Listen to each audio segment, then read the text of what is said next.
If only somebody hadn't wrecked the car.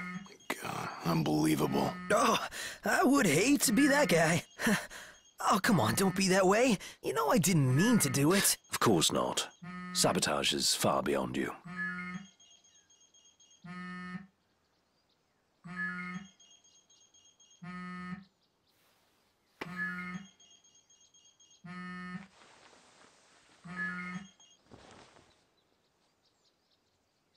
It's futile.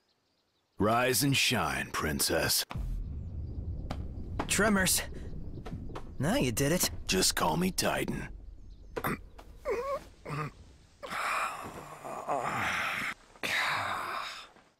Morning there, buddy.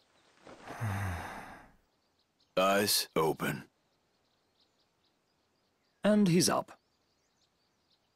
Not technically up. Not technically having our automobile repaired and heading to Corthus, then? No turning back now, Your Highness. Gotta pay his enormousness a visit.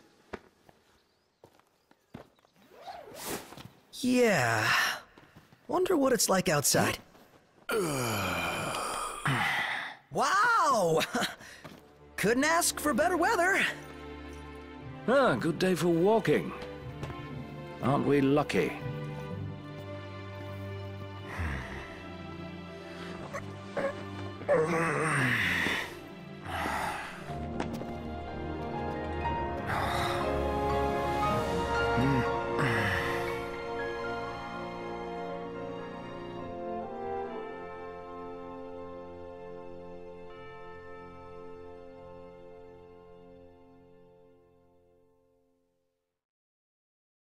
We're well short of the amount due, I'm afraid. We need to think bigger, like behemoth big. Hunting down its horns could get us the money, if it doesn't get us killed. Wouldn't worry.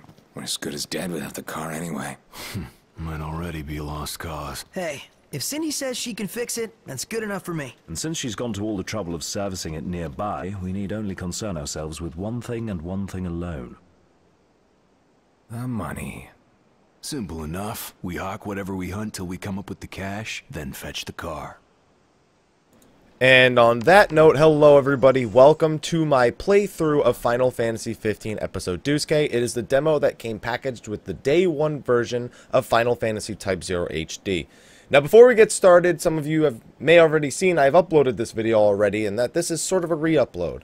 I have been having nothing but audio disasters with trying to record gameplay footage for this. I'm not sure if it's my Elgato or if it's my OBS. Whenever I try to start up a recording, the audio delay is different every time. So I'm kind of taking a chance with this one. Pretty much if the opening cutscene's audio delay is off, I am going to change my audio so that that matches up, which means all the sound effects and all the battle effects will match up. It most likely means my commentary will come a little early. I'm just giving you fair warning right now.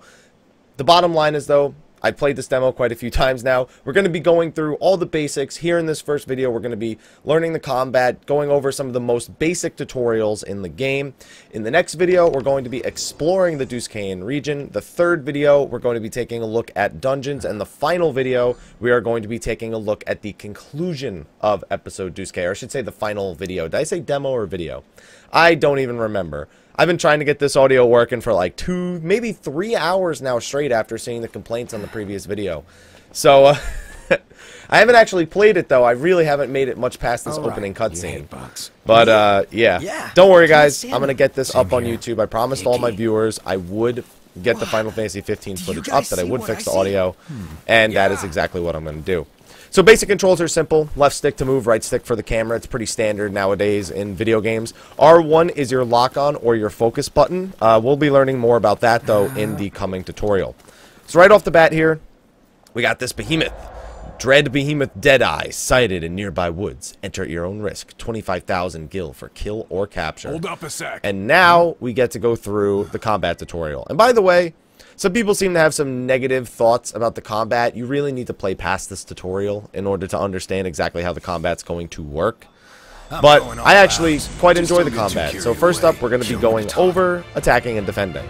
So first up, we're going to defend, and that's pretty simple. You just hold down L1, and he'll dodge. See like that? I'm just holding down L1. It's very, very simple. But it does suck away mana every time you use this sort of auto-dodge system. So there are benefits to trying to manually dodge attacks. You can currently see my MP levels in the bottom right-hand corner, right under my HP levels.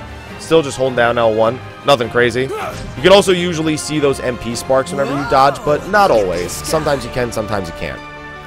Let's see, Noctis conjures a variety of weapons when attacking. We'll be going over all of the attacking in a little bit, but first, basically, the only thing you have to do in order to attack is hold down the square button. Now, I know this doesn't sound very promising to start, but when you actually get into real combat, it ends up playing out in a very interesting way. It doesn't ever just feel like you're just holding square to attack, unless you're fighting enemies that you severely outmatch. That's when it feels that way. And that's what happens when you're in the middle of attacking when you try to hold down L1. It doesn't work. Next up, we have warping and techniques. So you're going to notice quite often in the game that there's things that look like that. If you ever see, I guess, that rotating circle with the diamond in the middle, you can press X to warp to it, and you can just kind of hang there from a high altitude. When you're hanging from these high altitudes, you can also regenerate HP and MP a little bit faster, but your warp strikes do actually cost MP to do in the first place, so you kind of got to be careful with that. Now, also by locking onto a target by pressing R1 and then pressing X, or holding R1 and then pressing X, you can do a warp strike to the target. It does some damage, eats some MP, and, well, closes the gap. So now, do some warp strikes real quick. There we go. Dodge out of the way with that. One more warp strike. Good to go. Now, another thing that just unlocked in the bottom left, you'll notice that you can see my MP levels. On the left-hand side is the ability that I have equipped MP, and then on the right-hand side, the number that's increasing is my current MP. Now, you also notice that I have a variety of abilities that I can use. We have Dragoon Jump, Tempest, Drain Blade, and Full Thrust.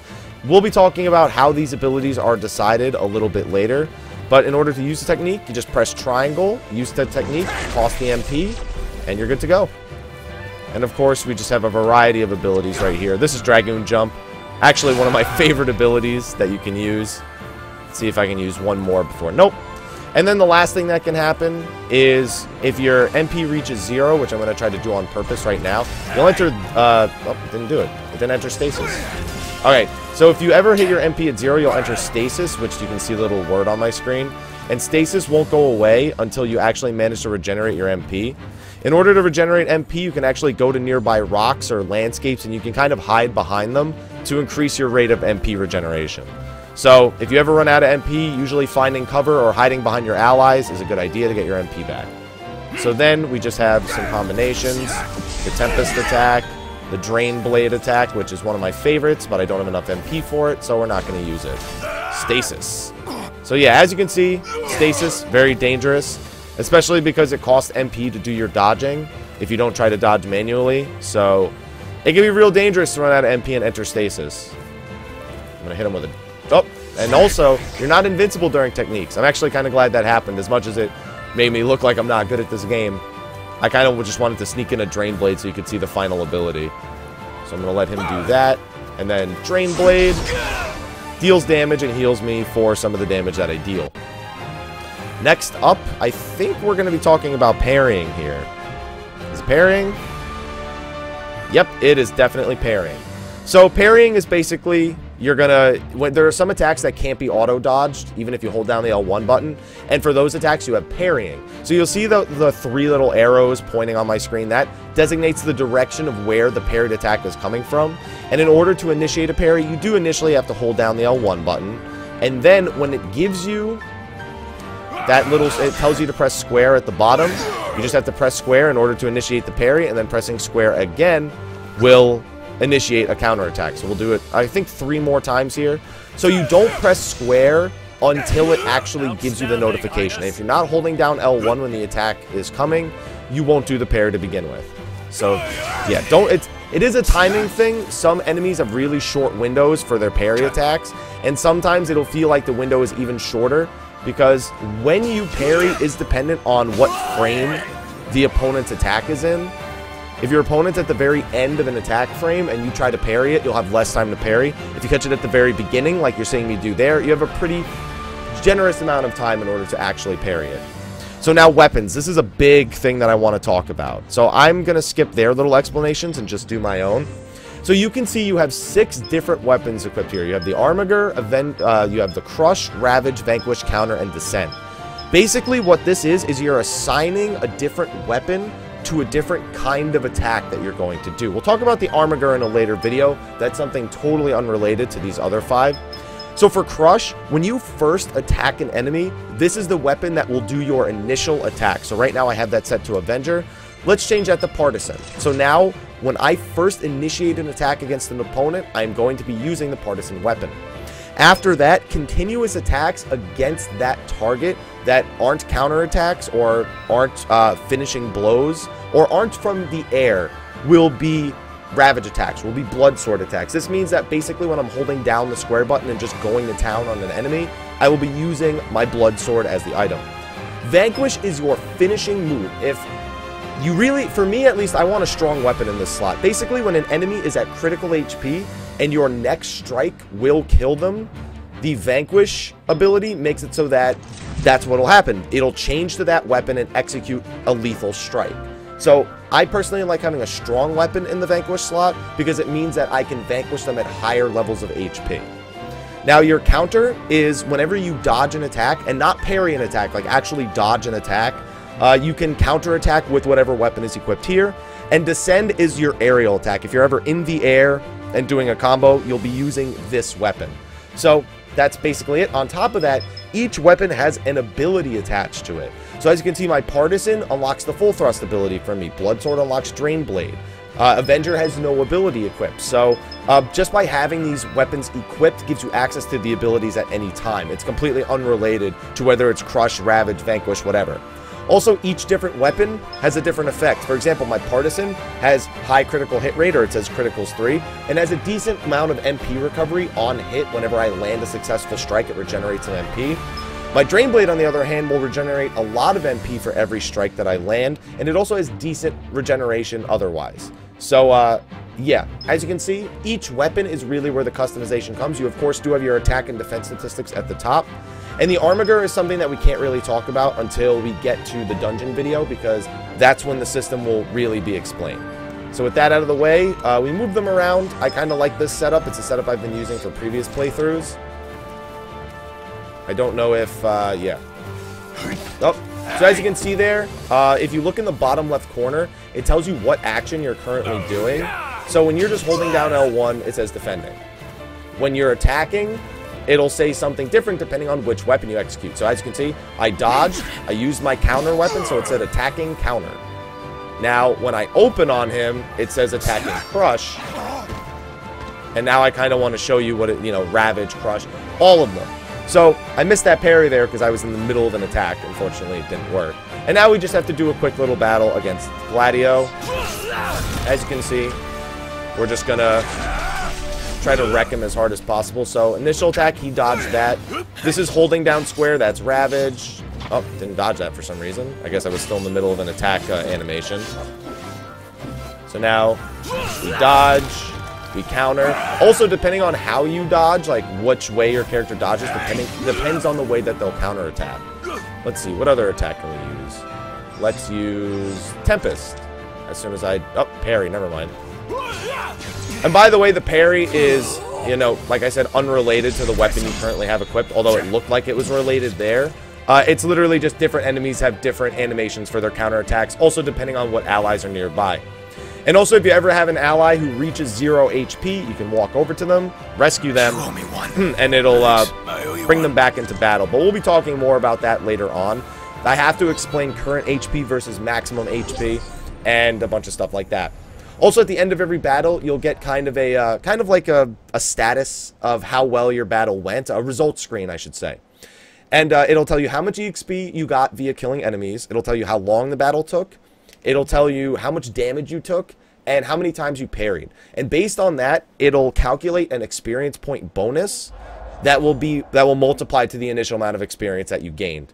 It's a pretty good system. I actually really like it for the sake of progression. And just for the sake of showing off some more of the battle things that I want to talk about, let's go and find some enemies nearby. There's a few different types of enemies here in episode Duscae. But now you can also see at the bottom right, if you look at the screen, you can see you have my HP, Noctis. You also have my MP. You have the HP of all of my party members. And you also have what looks like a little up arrow on the left. So that's actually where buffs and debuffs show. It shows them one at a time and blinks through them. You'll see that more later on when I get debuffed or when I have more buffs on my characters. But basically, that's what it is. That little up arrow is designating that I have some kind of buff, and that because it's not blinking, it's the only buff that I have. Also, really quickly, looking at the weapon screen again, the Armiger, you can see real quick, I'll mention it. You can see that this weapon that the Armiger currently has in it unlocks my warp strikes. One thing you also have is warp dodging, L1 and circle. So, remember that. Alright, so let's find some enemies. There's usually some saber tusks right over here. What are we looking at? So this is the This first creature's enemy name and is probably a the most saber common tusk. enemy you'll run across in the Skews prey demo. with its I don't know if that's its tusks, tongue. extracting Is that its game from tongue? the I safety never and noticed that comfort of before. burrows. So, the first thing that's going to happen when you're going into combat, this happened in the little tutorial, but it's easier to show right here. So when you're being detected by an enemy that is hostile, that red bar at the top of the screen will occur. And see, it's explaining it right now. So when the red bar shoots across the length of the screen, that means that battle has actually begun. That means I'm getting closer and closer to battle actually being triggered. And then as soon as that happens, that means battle has already begun. So let's get a parry off. See, this is the parry for these kind of things. Now, you'll notice that Prompto has a blinking red bar on his HP. So the blinking red bar actually designates maximum HP, and then the white bar designates current HP. When people reach current HP, they don't die. They go into a state of disarray where they can't do anything except walk around and hope that an ally defends them or uses a potion on them or something. The red bar, on the other hand, designates maximum HP. If you take damage while you're in that state of disarray, that state of unconsciousness, I guess, then you will actually begin losing maximum HP. And if your maximum HP hits 0, then you'll be KO'd. If Noctis's max HP reaches 0, then it's game over. So, because of that, you are actually able to use items while you are at 0 current HP as Noctis. Let's go into a slightly tougher battle and see if any of this stuff actually happens. So I am going to go against these things. Now, these things are non-hostile at first, so most of the time you can get pretty close to them without them doing anything. However, we're going to attack it in the butt. So, sorry, enemy. Alright, so now, also, fighting some enemies out in the open world may attract other enemies. So as you can see, even though we only attacked this one, the other one started attacking as well. And if we draw the attention, as you can see, other ones that were even farther away saw the battle in the distance. They came and joined the battle as well. And this is a very important thing that can happen, because what can start off as a very even battle or a very one-sided battle can become even more one-sided, or it can become a really, really big issue. Oh my goodness. Also, parry attacks, as you can see. Group parry attacks, because I had allies nearby. They all showed up, did some sort of attack, and then I executed it in the end. You also notice that sometimes enemies can be knocked off guard. Let me see if I can do it again. Oh, never mind. You knocked me off guard. Let's try it again. Let's try it one more time. Just not even trying to dodge it. Nope, didn't work. He's running away. He's running away. He might die from this, actually. So you'll notice I knocked him over. This knocks the enemy off guard, which means they can't attack. And also attacks against their weak spots will now deal additional damage. So you can knock individual limbs off guard. You can, if you knock an enemy off their feet, it usually knocks them off guard. So there's a lot of strategy in actually determining individual weak points of your enemies and making them fall over and hit them. And also stay off guard, and your attacks will appear kind of slow. whenever you attack an enemy like that. But I actually really like it. It's a pretty fun system in my opinion. Now, a few things that you can't do. You can also sprint, by the way, by holding down the square button, although you do get tired after a while. As you can see, there is some weight to the character if you try to immediately turn around. Sometimes the weight doesn't exactly show, and he just instead opts to do a big circle. But there is a sort of start and stop time when it comes to the character's animations. Also, one thing is, you can do normal attacks out in the open world, but warping, as you can see, doesn't work really when you're not in combat. You can jump, but the jumps are... I don't know, I feel like these jumps need work. As you can see, also, you can use the descend attack while you're in the air.